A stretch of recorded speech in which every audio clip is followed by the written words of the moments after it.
Hey everybody, I hope you're doing pretty good. And I know it's been a while since I've made a video.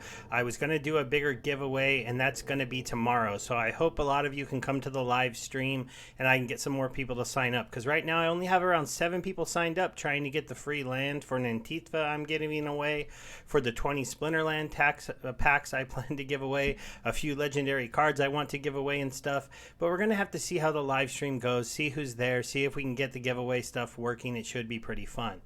Now, I do have to recap a few of the town halls that I haven't talked about yet in my streams, and then I'm going to go ahead and give away some of the stuff from this one. I was supposed to give away 1,000 DEC, but I'll go ahead and pick 2 winners since it's been 2 weeks. So let's go over the first town hall really quickly, and the only main point you needed to know about was covered right here in the beginning, that they modernized their tech, which basically just means that they made it so that people who are now in school and come out will be able to do updates on Splinterlands a lot easier, because it's the right kind of stuff now that they actually learn.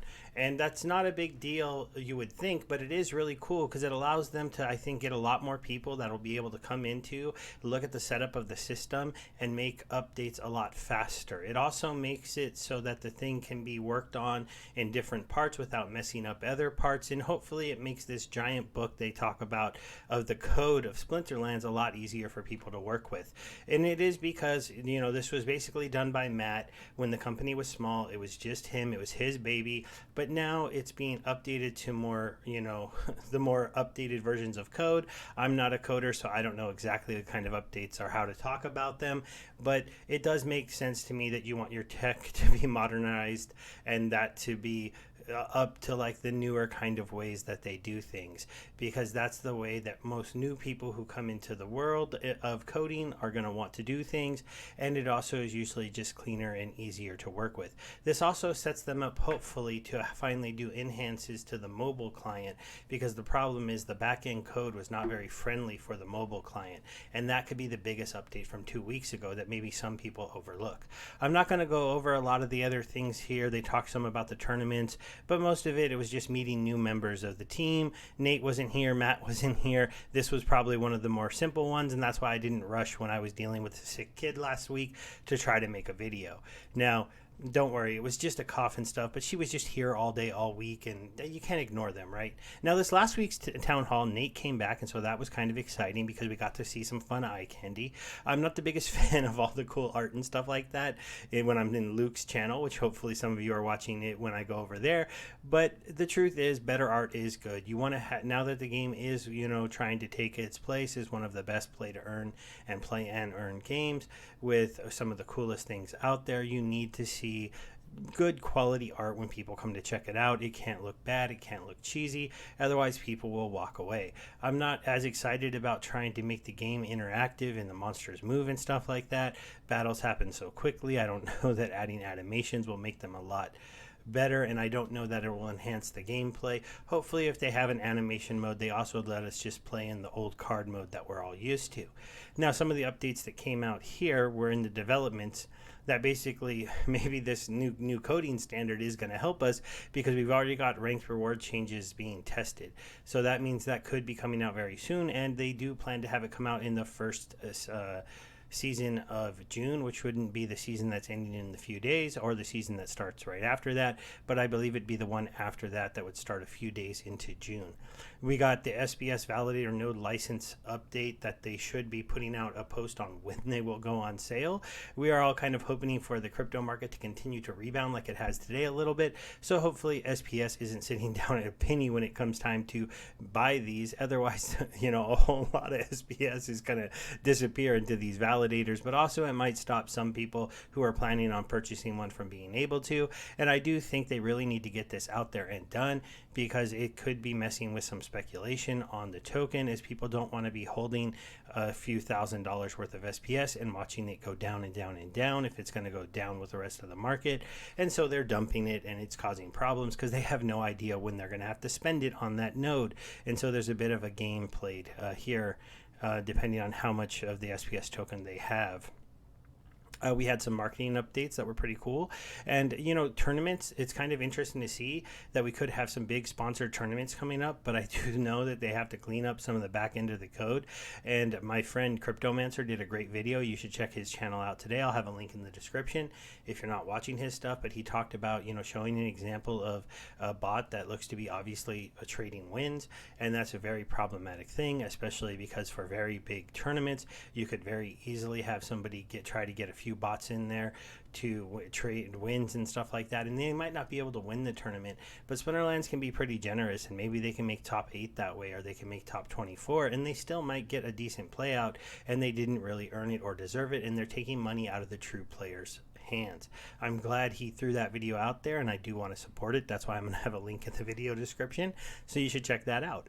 On the marketing side, they did say Splinterfest should be announced pretty soon. I am definitely going to try to go so I can meet some of you in person if you happen to be attending, and so I can network a little bit more with members of the team and the other people in the YouTube world of Splinterlands, as I've been working with some of them recently, at least on Luke's channel, and that's been pretty fun. And I'm going to be trying to do more interview type videos on my own channel pretty soon. I'm just trying to get back to, having a lot of time to do all of this. The external guilds updates, they basically are just, we did, I think, have a guild buy a pretty big pack purchase recently. We're starting to see that more and more of the outside guilds are trying to come in there. There's a special team member we learned about in the team that gave an update here, and so that was pretty interesting. But guilds are always 50-50 in my mind. Are they going to be good guilds that actually are letting people play and those people are using their funds to buy at Splinterlands assets, or is it just going to be a bunch of people who are trying to pull every dollar that they can out of the game because their scholars are people who are just looking to earn a little bit of money on the side, possibly, people who couldn't afford cards, and they just see it as a way to make a little bit of funds. I have to admit, current value of DAC, that's not really a problem probably, but it could be a problem when SPS is thrown into the mixture, and we could see a lot of downward sales pressure if a lot of big guilds have scholars who are not reinvesting their money into the game. But we have heard from a few of the guilds out there that some of their teams are doing that, and they are looking at amassing assets as more of a long-term vision of a big game, because I think they understand some of the stuff that was coming. Also, when they were talking about the development updates in the last couple of weeks, they've come to realize that land is very important. They kind of said that in the last AMA, and they do plan to try to get that going and working, but it's going to take some time. We're probably looking at close to the end of the year or early next year, which is a bit of a bummer. We had a new ability come out, Reflect Shield. Team might think of a better day, but it negates damage from anything that comes back to you, and from blast damage, thorns, magic reflect, return fire. So this is kind of something that is one of the reasons why one of the best cards out there, if we go take a look, went down in cost a little bit. Let's see here. My mind is not what it used to be, but this card right here with Blast here, Yona Zeka, I'm not even saying his name right now. Oh, but I do my things in one take, so we're going to just keep going down. You'll see that his cost has come down a little bit into the $300 range, and it's nice to see that now this card is getting something out to a little bit counter it, because whenever there's a card like Yodin, I don't know why I couldn't say that, that is too strong. This is what the team tries to do. It tries to counter it by putting cards in the game that can counter their ability. Now, we don't know where the Reflect one will be, and if it will be on Summoner, but if it is meant to trying to weaken Yodin and some of the other cards like Mylor and his Thorns damage in the Thorns team, or the people that just go massive Magic Reflect with the new Amplify ability, so that's become a very powerful thing in the game. So they are putting out an ability now that can negate that. Now, will it negate it for your tank or for your team? We don't know, but it will be interesting to see who has this ability when we see the new sets of cards that come out. It definitely is something that could be very, very powerful and change the whole dynamic of the game when certain teams are available. The tournaments, they're looking into doing KYC tournaments, and I know this goes against a lot of things, and I don't know if I'll participate in KYC tournaments or not. Splinterlands is one of the few games that I've decided not to officially let them know who I am, though my videos let people know who I am. But it's like one of those things that I like, the decentralized ownership of all these cards. And so now this would actually make us have to go ahead and let them know who we are. And as soon as they know who we are, somebody can come to them and go, hey, who are these people?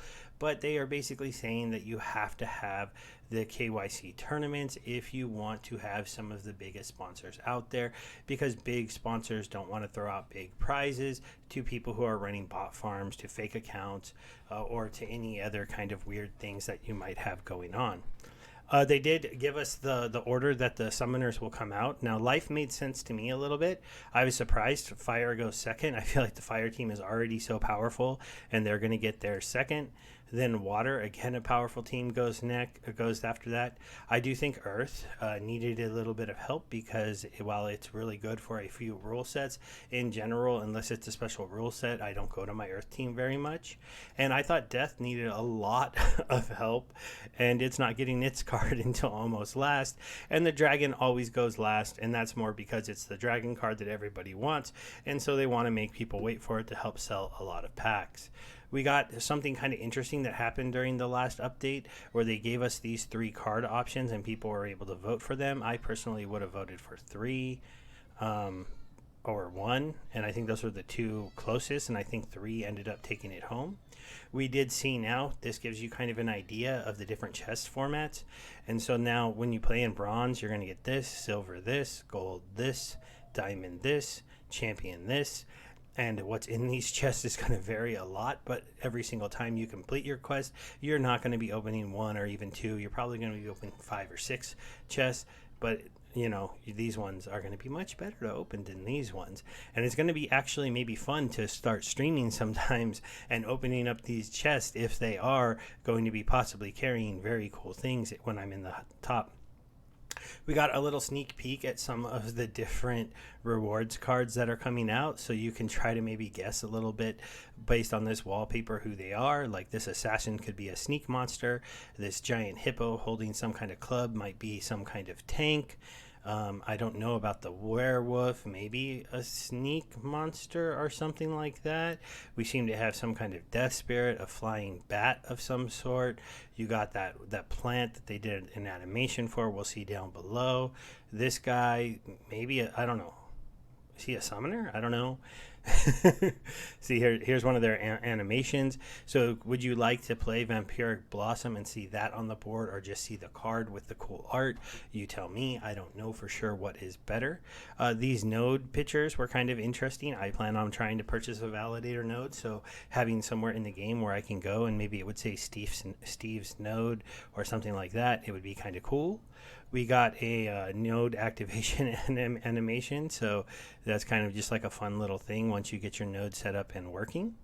The life summoner got linked, so this is what he looks like. This is why some people think that this might be the reflect ability that he is casting onto all of his monsters, so that they are the one that takes away reflect to protect them. And on the life team, the armor team, the healed team, the you can't hurt us team, it does make a lot of sense, and that would be a team that would be quite interesting to get an ability like that, because they're already kind of good at fighting back against Jotun if you play enough people with reflect archery, and now they're going to also not take blast damage, so that's kind of a wild combo there. We got a look at the Earth legendary summoning Immortalis. Interesting. I don't know if we've seen a summoner with a pet before. He looks kind of interesting. It's kind of interesting because they already have Llama, which makes people have Last Stand and Cleansing. So what's his ability going to be if his name is Immortalis? So how's he going to be keeping people alive? I wouldn't imagine the second legendary summoner for the life team, I mean the Earth team, oh wait, this is Earth, right? Would also have Last Stand, so I wonder what this name is hinting at. I don't really know. The Death Legendary Summoner Astral Entity. This is kind of interesting because this looks like it could be a magic boosting monster, which would be pretty wild. The Death team has some pretty cool mage cards.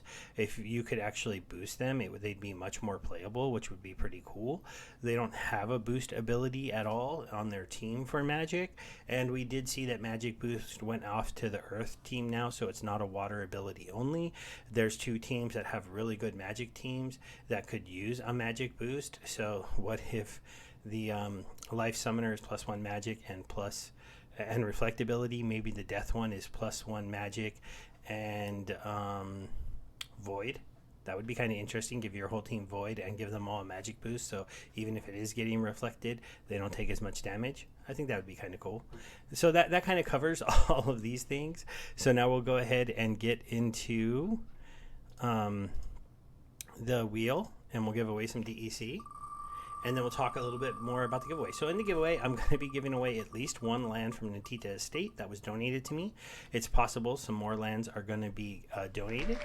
I'm going to be giving away a couple legendary summoners. Yes, they are the ones that are a little bit cheaper on the marketplace right now. So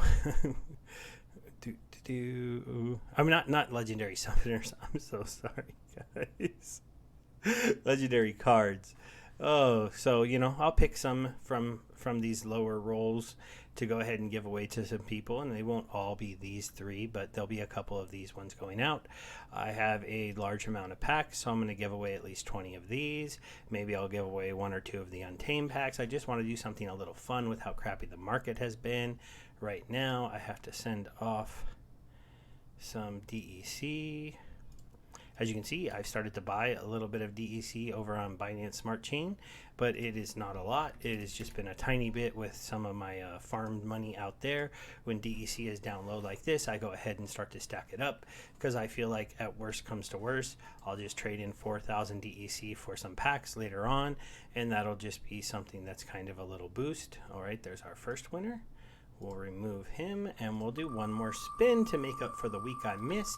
Now, on this video, I'm not going to be planning a 1,000 DEC giveaway. I'm going to go ahead and do the big giveaway tomorrow live, and then we're going to get back into kind of a normal kind of hopefully covering of the updates with your chance to win some DEC. I'm also going to be reevaluating the prize. Now with DEC this low, I might be upping it, or I might be changing it to something else. Let me know if you'd rather win cards or say 2,000 DEC. If you hung out till the end, you can let me know about that, and maybe you can help me decide what I'll start giving away each week. Maybe it'll just be a pack of cards. That would be an interesting giveaway to do every single week. Now, for anybody that doesn't know about the Nintia Estate game, so these are the game. It's basically a come and check once a day, clean your buildings, kind of real estate ownership game. And then the thing that I was given to give away, if you come over here, you can go into their lands. You need to buy a land to play the game. I have a Wakefield for you, and I have possibly more than that coming in, and so that will be some of the stuff I'm giving away.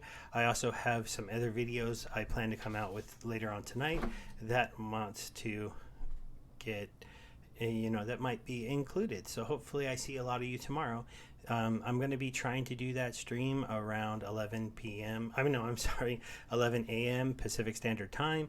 If that doesn't work out for you, you can join my Telegram. You can put your name onto the current list that we have going on there, and I will make sure that your name is on the wheel when we spin for some of the prizes. Thanks, everybody. Goodbye.